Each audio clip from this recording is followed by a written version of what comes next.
joined right now by Erica Cavelli from Cavelli Cohen Greater Boston Real Estate Team over at RE/MAX Leading Edge. And Erica, let's talk about bidding wars.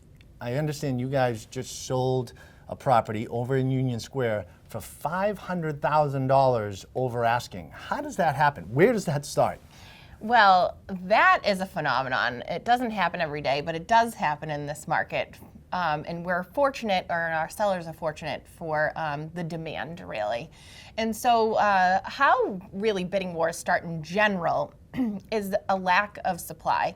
So the lack of the supply actually creates the sense of urgency because there isn't a lot for, it's a basic supply and demand principle, right? So there's not a lot for the buyers to choose from. So when something comes on that's so coveted, people will just really do whatever it takes in order to procure that property for themselves.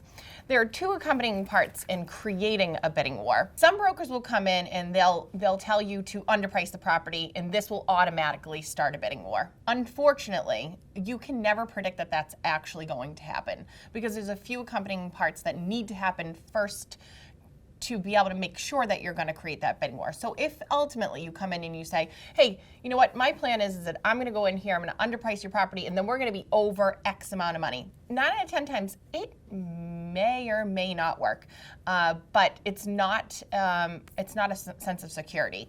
We would never, ever suggest to underprice a property. So the way that we go into it is that we make sure that we price our homes fairly based on the comparables, so we call it somewhat of the sweet spot, in which case people know that the value is there, they're willing to pay that value, and in a lot of times they just want the property that much more because the supply is less, and they're willing to pay X amount over, 50, 100, 500 in some cases. That's a crazy number. Yeah, and it really was. It was extraordinary. I think we might have broke a record in Somerville for the most over asking. And those don't happen every day. But I will tell you, the prevalent ones that are out there, due to the lack of supply and the lack of inventory, really is, the 50,000 and over. I mean, it takes nothing for a buyer and an educated buyer, so we make sure that we're educating our buyers. Hey, listen, this is not a normal market. You're going to go in. There's not going to be a lot of properties for you to see. And if you want a property, know that you're probably going to have to go over asking. And sometimes it just may be over as much as $50,000. As a buyer, you have to definitely be prepared, though, have that mindset ready to go going into the transaction that I might have to go above asking. Right, exactly. And we make sure that, setting expectations for our buyers is huge.